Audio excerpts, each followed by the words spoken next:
Welcome, everybody, and thank you so much for joining the conversation today. And it really will be a conversation as Nick and I enjoy a fireside chat approach over a lecture. It's good to have seen so many familiar faces in the previous session already, and you will agree we are living in a strange world right now. And yet I want to focus on the opportunities today rather than the bad stuff. And just like most of you, when researchers ask people like yourself and me about what explains life satisfaction, they mention mental health first, then quality of work and relationships. And that's what we will be chatting about today. Over to my colleague, Nick. Thanks, Wolfgang. And yes, welcome everybody. Thank you very much for coming along to the session. Nick McClelland, I'm partner and growth leader at Mercer. I'm very happy to be here with Wolfgang for this fireside chat. Hopefully you will see a bit of interaction, Wolfgang bringing the science. I'll very much focus on the engagement side of things, but I'm looking forward to your questions as well at the end. And we will try and leave some time, assuming we don't keep going, which we often can, in order to do that. So just to kick things off, what we wanted to do was start off with some of the challenges that exist today in the market when it comes to well-being.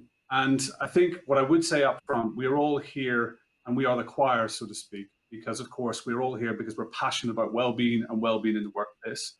But it doesn't need to necessarily mean that we're getting it right at the moment. And these are 4 challenges that we're seeing constantly with clients where the intentions are fantastic, but actually these challenges need to be addressed. And this is really what today's sort of session is about. I'll go through them very quickly and we'll then start focusing on some particular areas in turn. I'll hand over to Wolfgang in a moment, particularly to focus on behavior change. But some of the areas that we struggle with, I think, are engagement. We know that it is difficult to get people's attention in the workplace today. There is a huge volume of communications, and that has obviously been an issue over the last few months as we've used digital channels more and more to try and reach our people in these very strange times. But of course, at the same time, there's a danger we kid ourselves occasionally because actually the people who do engage with wellbeing initiatives are often the already engaged. They're the group of people that actually look after themselves quite well anyway. So we know that's an issue and we need to sort of think about that in the context of trying to move forward. Behavior change, which we'll focus on first up in a moment, in terms of previous models and new models.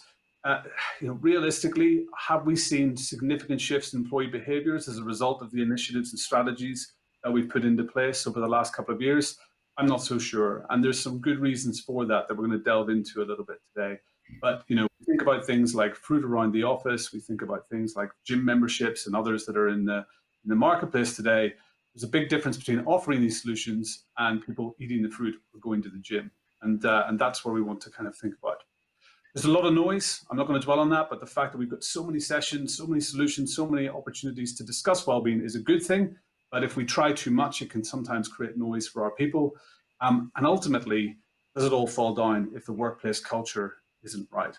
But I am not the expert on behavior change, I have to say. My learned colleague, Wolfgang, is. And so Wolfgang, I think probably good to get your views on the traditional views of behavior change, but also where we're going in the future.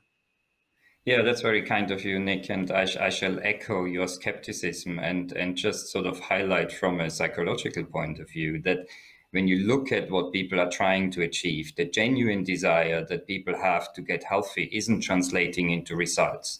So why is that? When people very much want to have a healthy BMI or eat well or get enough sleep, they can't make the positive change necessary to make all that happen. And what can we do in the context of the workplace? So if you look first as an introduction at the traditional model of behavior change, you see here UCL's COM-B model, then you will see that the desire to get healthy isn't enough. Instead, there are 3 necessary conditions according to that model that all need to be in place at the same time for genuine behavior change to take place. And that's capability, opportunity, and motivation. So in practice, that means that if employees want to eat healthily, but don't have time to buy or prepare healthy meals, they won't have the opportunity to eat well.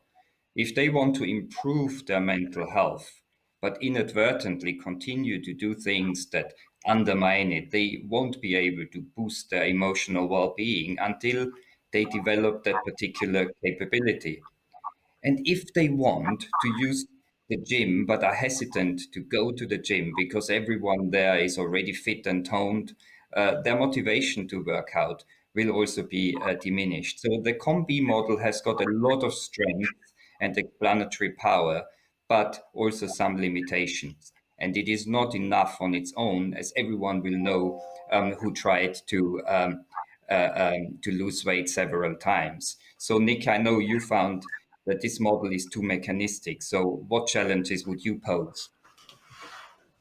I think the model is fundamentally is sound, Wolfgang, and ultimately it all plays a role. But I think we've got to look at it through the context of the relationship we have in the workplace and that with employees. And there are other things at play. There are things like trust. We are, as employers, trying to look after our people, as leaders trying to look after our people. Is that trust there, and are those cultural foundations there?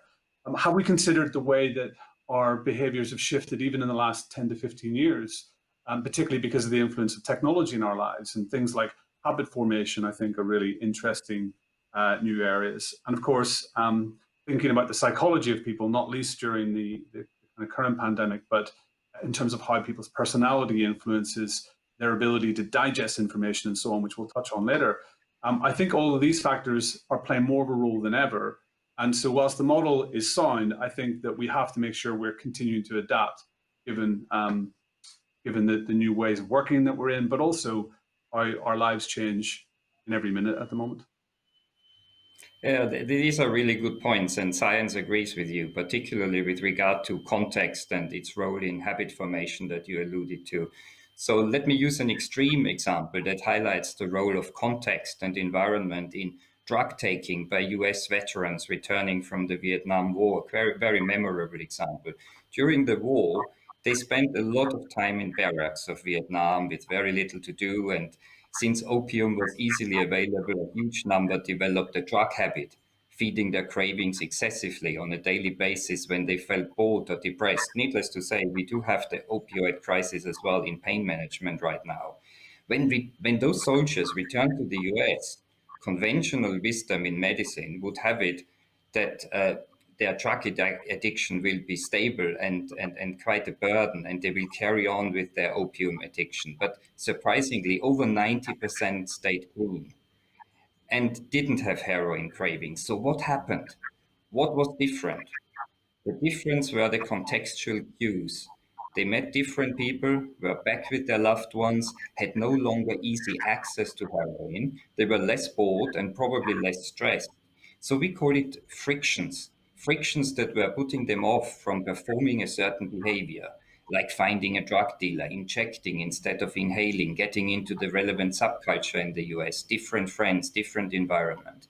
Very interesting finding. And we could tell a very similar story about the role of friction in smoking bans, for instance, where we know that smoking cessation programs were not particularly helpful, but the change in environment and putting up frictions to make it more difficult had a huge impact. So habit formation, if you like, is a function of personal characteristics like motivation and capability, but much more of context and opportunity in the wider sense of the word, and very importantly, repetition.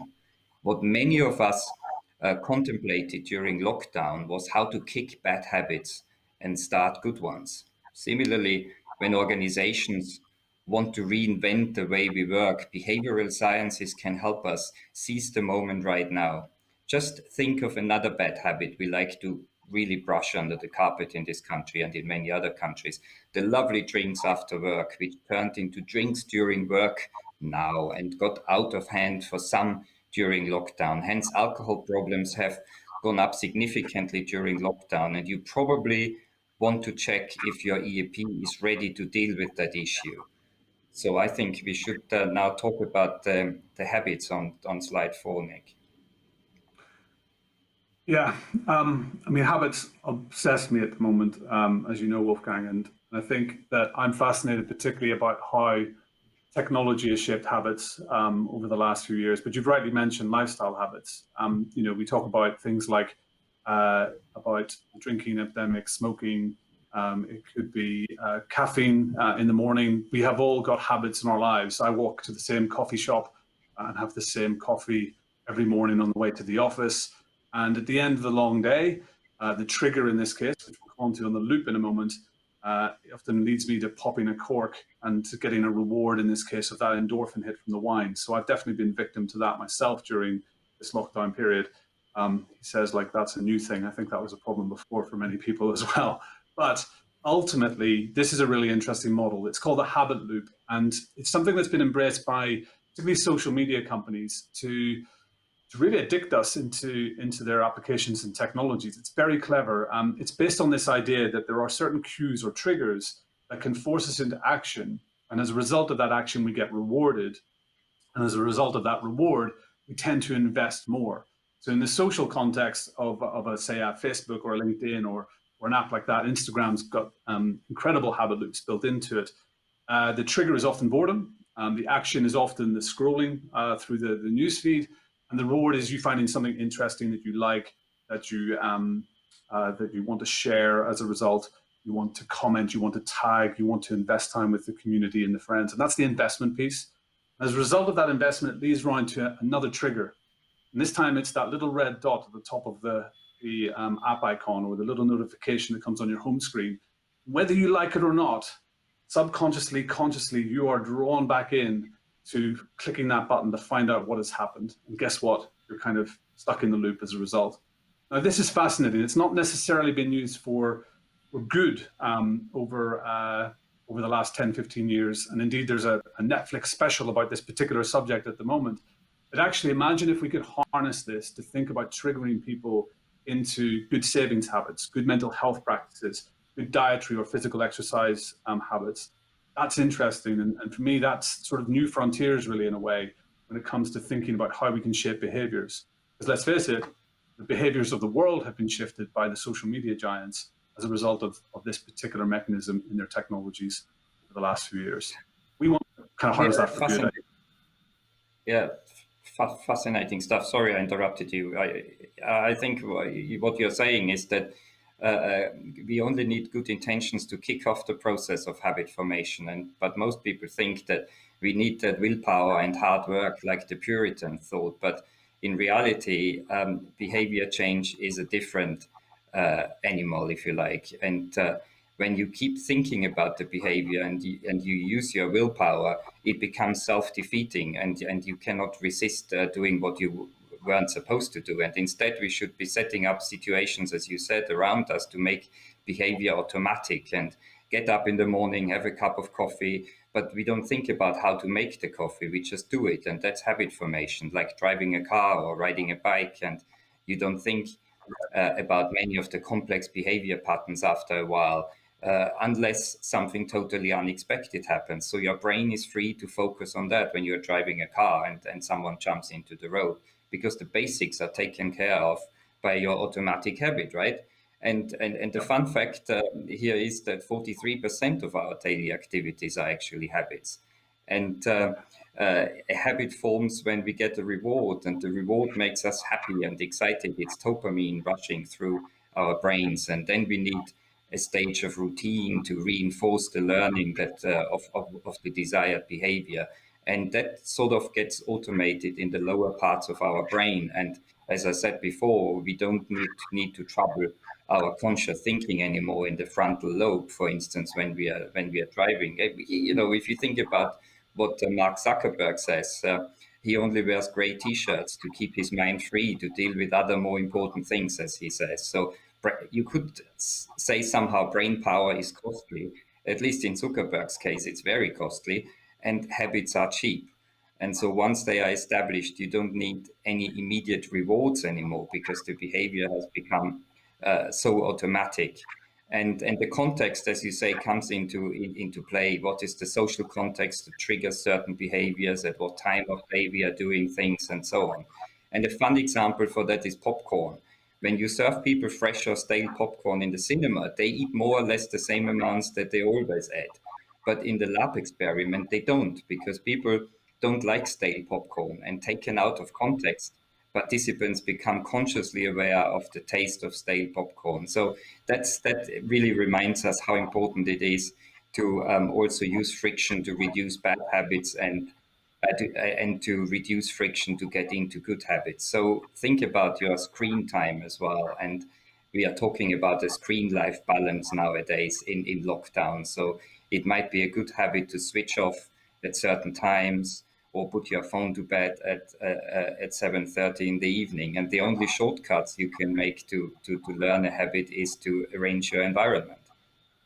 So let's take.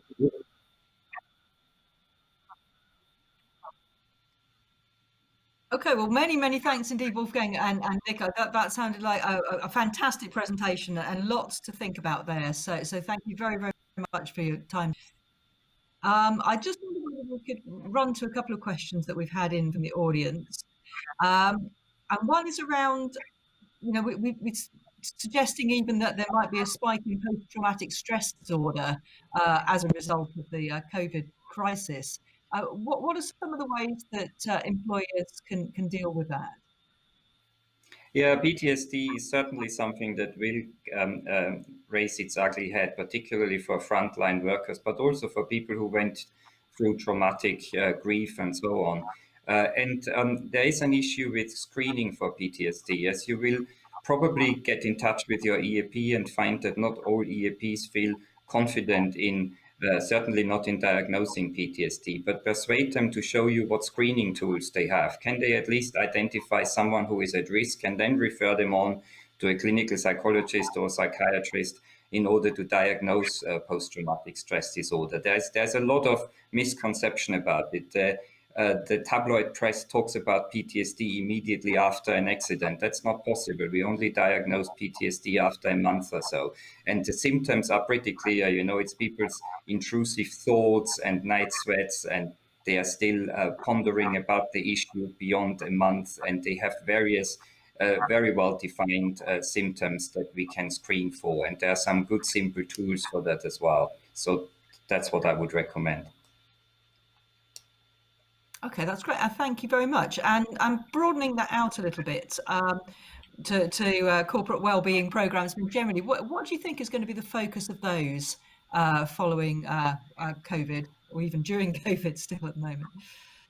If I may say, Nick, before you come in as well, it's first of all, there was firefighting. People are putting mental health right at center stage. And for those who haven't had training for line managers to spot the early warning signs of troubled employees, they all asked now for it, and we were inundated with inquiries about that, and we are glad about that. So it's about managers being confident in spotting the early warning signs and being cognizant of the referral routes that are in place in the mental health pathway. But the second point I would make is that more so than ever, I think people start looking at science and data-driven approaches nevertheless, even though they seem a bit mundane in comparison to what's immediately needed on mental health. And we will have more of the solutions that are driven by data analytics. But in order to counterbalance that, we need much more empathy and care for employees, because we want to build back better, go back to a workplace, not the same one that we left, but into a new environment. And kindness and empathy is quite essential to meet people's needs, because people realize what a big impact on work-life balance the pandemic had. Okay, well, that's great. Well, many thanks. I think we've got time for just one more question here. What are some practical tips that you can give us to help create the right positive thoughts and help to change habits for the better? I'll jump in there, Maggie. So just to kind of building on Wolfgang's point, actually around what's happening with COVID, a practical point I think I would focus on is for us to look at well-being a little bit more holistically and thinking about our people in the workplace as humans and not as robots to a certain extent. We've kind of been guilty of thinking about initiatives after initiatives, and particularly whenever it comes to things like mental health, financial well-being, physical well-being, and so on. We tend to focus on these buckets, and it doesn't really work like that for people. It's kind of holistic. It's everything at one time. It's one thing one day, one thing the next day. It doesn't fit into the nice weekly buckets, and that we might focus on those initiatives throughout the year. And when it comes to habits, again, that's how people kind of work. And so thinking about some practical tips, I would focus on absolutely the cultural foundations that sit within the organization, thinking about whether you are geared up to really support with mental health. There's no point focusing on that if you are, as an organization, are still suffering from leadership and management abilities to follow this new kind of line of thinking. Those kind of cultural aspects are really, really key. And then as you build those baselines, the ability to think about technology and how that can play a role given the changing circumstances, or you can build things around communities so that people feel like they're in it together, I think is really crucial as well. At the moment, it tends to be a direct relationship between the employer and the single employee. Let's broaden that out and let's create a conversation. If we create that community, I think we're going to be in a better place as organizations to really address this from the bottom up, rather than always being top-down initiatives. That's great. Thank you very, very much again, Wolfgang and Nick, for a great session today. And just a reminder that you can continue the conversation further in Mercer Marsh booth and in our exhibition hall. So we've got live vendor presentations coming up next. If you haven't already signed up to one of these, there's still time to do so if you head over to the full agenda tab now. And look forward to catching up with you again later, and hope you enjoy the live vendor presentations.